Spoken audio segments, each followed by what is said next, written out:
wanted to play the speech that never was. Despite significant backlash from many members of Congress, I mean, even Jonathan Chait was tweeting, like, they should let a Palestinian speaker speak. We just, heavily edited, of course. And that was the case for the speech. It was supportive of Kamala Harris. It was just about highlighting the plight in Gaza and Palestinian identity in the midst of one of the worst crimes that we will ever witness in our lifetimes. I mean, gosh, hopefully. But it's one of the worst crimes in the history of humanity. I mean, they're committing genocide. So with this being such a salient issue for so many voters, it was a major misstep and strategic mistake, in my opinion, not to give a voice to a Palestinian. And the uncommitted movement has just been resoundingly reasonable throughout this. This ended up being a symbolic ask because it's separate from the substantive arms embargo request, which was not agreed upon. Sam and I have been saying that that's probably the most likely outcome, that Harris doesn't want to give a firm commitment on an arms embargo before getting into power. If she does it at all, I think she could be pushed in that direction. But even when they didn't get that met, they just said, okay, we're not getting the substantive concession. How about a symbolic one? And they refused to accept that. And I mean, they even watered down the symbolic ask. The first request had been that Dr. Tanya Haj Hassan, who was a doctor who worked in Gaza, speak at the convention. Now, that would have been seen as too divisive, maybe too illustrative of the actual realities of the genocide. As I just headlined, children are drinking out of puddles, and polio is spreading throughout Gaza at this moment. Then they pivot, okay, how about just a Georgia state representative, someone who's supportive of Kamala Harris, but who has a Palestinian background? They said no. The pressure campaign continued yesterday. Mother Jones published the speech just to show how it was not, how anodyne it was. And still, they did not concede. Now, outside of the convention, protests and ramped up. The Georgia State Representative Ruah Roman gave the speech outside the convention hall to other supporters of Palestinian human rights. And then last night, she was on the Native Land podcast, which Charlemagne is one of the hosts, or maybe he was a guest. I'm not exactly sure. This might have been a crossover between the two podcasts, because it seems as if the Native Land is Angela Rye, Tiffany Cross, both formerly of MSNBC, right, and Andrew Gillum, who we obviously know is the former Democratic nominee for governor against Ron DeSantis. I was not expecting to see Andrew Gillum. All three names shocked me, actually. I was like, oh my, whoa. And then Charlemagne is here, as well as a few others, I think, from the Breakfast Club. Right. So they invited her on. Kudos to them. And she gave the speech in its entirety. Let's play that for you. And tonight joining us to talk to us about this really significant movement around Palestine is Georgia State Representative Ruah Roman. And we wanted to invite you on first to share a portion of your speech that you were going to share had you been given the opportunity to address the platform at the DNC. So we'd love for you to share that and talk to you a little bit. Yeah, so the speech is actually very short. We were not very greedy in our ask. Unfortunately, that's just the way things go. How much time did you ask for? I mean, originally we asked for 5 minutes, and we got back and were told keep it down to 2. So we did. We tried to work in good faith. The whole point was to bridge the gap between what we were seeing between voters and the party. Yeah. We're not here to party poop on anyone's party. We really just wanted to be able to walk out of here. Again, we came with a policy ask, but we said maybe we can at least get a symbol. Yeah. Unfortunately, we didn't get that. Well, I'm thankful for you to be here. And, I have to say, when we were leaving last night and saw and heard the cries of the protesters, it really hit home. My dear friend Ta-Nehisi Coates wrote a wonderful piece in Vanity Fair. I hope everybody reads it. But we are honored to give you this platform tonight and would love to hear your speech. Thank you. My name is Rua Roman, and I'm honored to be the first Palestinian elected to public office in the great state of Georgia, and the first Palestinian to ever speak at the Democratic National Convention. My story begins in a small village near Jerusalem called Suba, where my dad's family is from. My mom's roots trace back to El Khalil or Hebron. My parents, born in Jordan, brought us to Georgia when I was 8, where I now live with my wonderful husband and our sweet pets. Growing up, my grandfather and I shared a special bond. He was my partner in chief, whether it was sneaking me sweets from the bodega or slipping a 20 into my pocket with that familiar wink and a smile. He was my rock, but he passed away a few years ago, never seeing Suba or any part of Palestine again. Not a day goes by that I don't miss him. This past year has been especially hard as we've been more witnesses to the massacres in Gaza. I've thought of him, wondering if this was the pain he knew too well. When we watched Palestinians displaced from one end of the Gaza Strip to the other, I wanted to ask him how he found the strength to walk all those miles decades ago and leave everything behind. But in this pain, I've also witnessed something profound. A beautiful, multi-faith, multiracial, and multi-generational coalition rising from despair within our Democratic Party.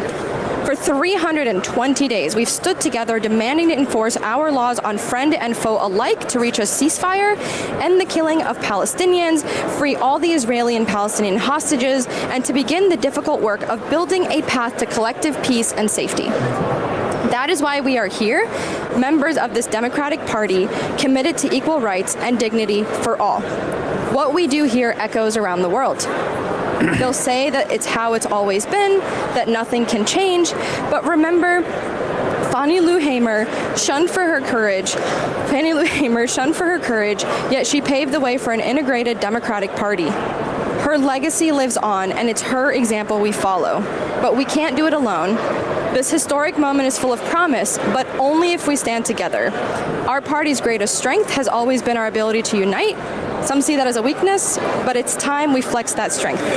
Let's commit to each other to electing Vice President Harris and defeating Donald Trump, who uses my identity as a Palestinian as a slur. Let's fight for the policies long overdue, from restoring access to abortions, to ensuring a living wage, to demanding an end to reckless wars and a ceasefire in Gaza. And to those who doubt us, to the cynics and the naysayers, I say, yes, we can. Yes, we can be a Democratic Party that prioritizes funding our schools and hospitals, not for endless wars, that fights for an America that belongs to all of us, black, brown, and white, Jews and Palestinians, all of us, like my grandfather taught me, together. That's beautiful. Oh my God. Absolutely. Thank you. Thank you so much for that. sharing that. And I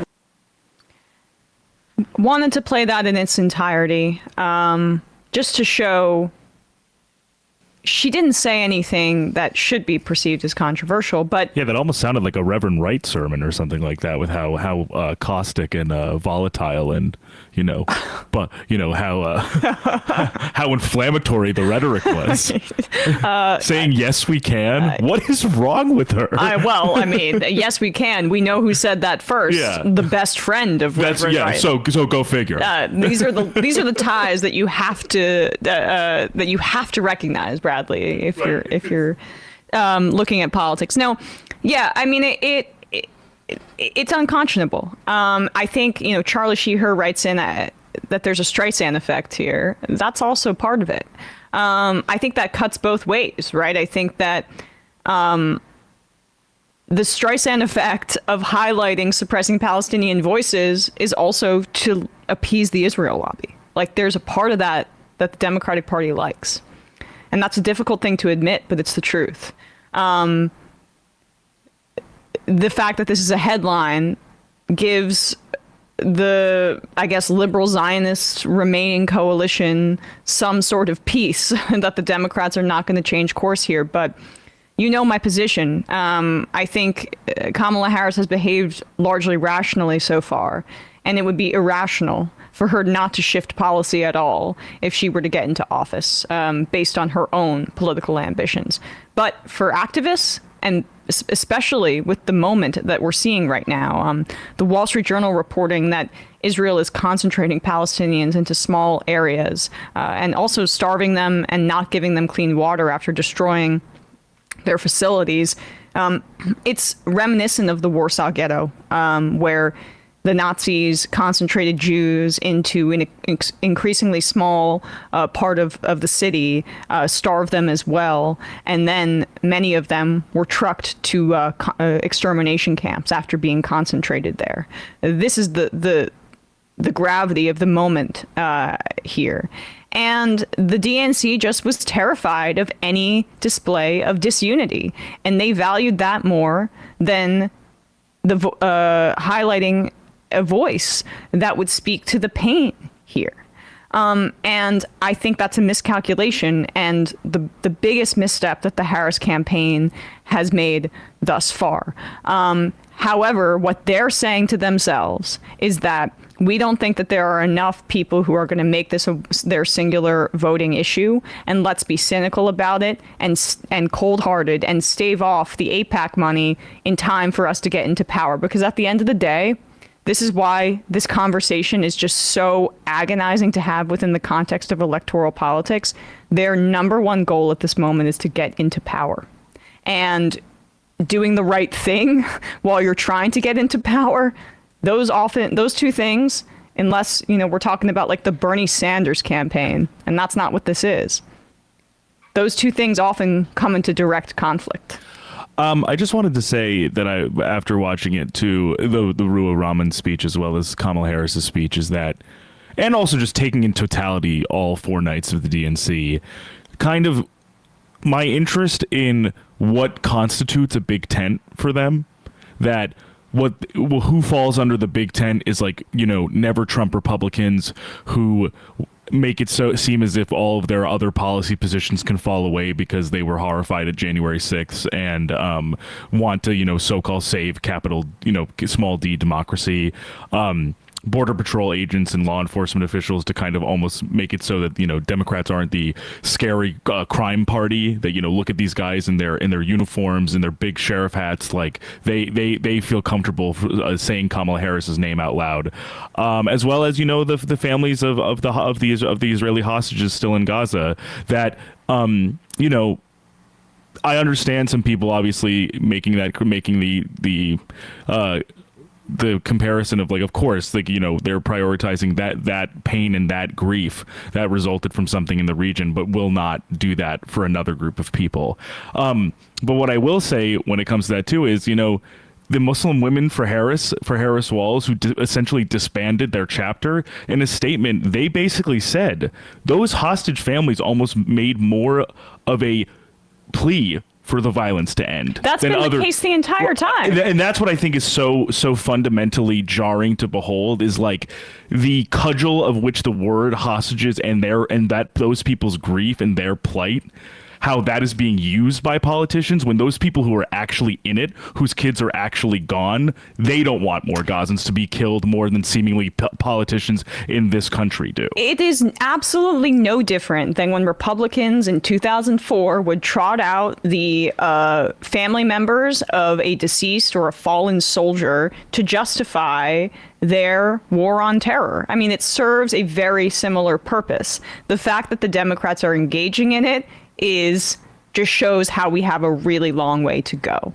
I mean, this would have been very easy for them to give her this speaking slot, but they chose not to do that, and it's disappointing. But as we begin to see, as we saw, I think, in her speech as well, the strategy is becoming clear that they are sprinting to pivot to the center at this particular moment. And I read a quote a few months ago about the wet eyes of the sentimentalist from James Baldwin and how that really grates at people who are actually living through oppression. Mm-hmm. That when good-minded people say how their heart breaks, right, and how it's gut-wrenching to see what's going on in Gaza. Because at the end of the day, sentiment is fine, but when you're saying it on stage in Chicago while there are people outside who are literally sitting on the ground, almost trying not to feel defeated because the people that are supposed to represent them, and not only that, the people who they want to represent them, but do not feel comfortable with that representation. They want to. They don't feel like they can enter that big tent. That's where the sentimentality it rings hollow. It almost means less than nothing at this point to me. Yeah, I mean, that's also, you could invoke the MLK quote about the white moderate in that particular instance as well. Hey, folks, don't forget to hit the subscribe button and check out our daily show. We do it every day at 12 p.m. Eastern for about 2.5 hours. We even take phone calls. You should check that out.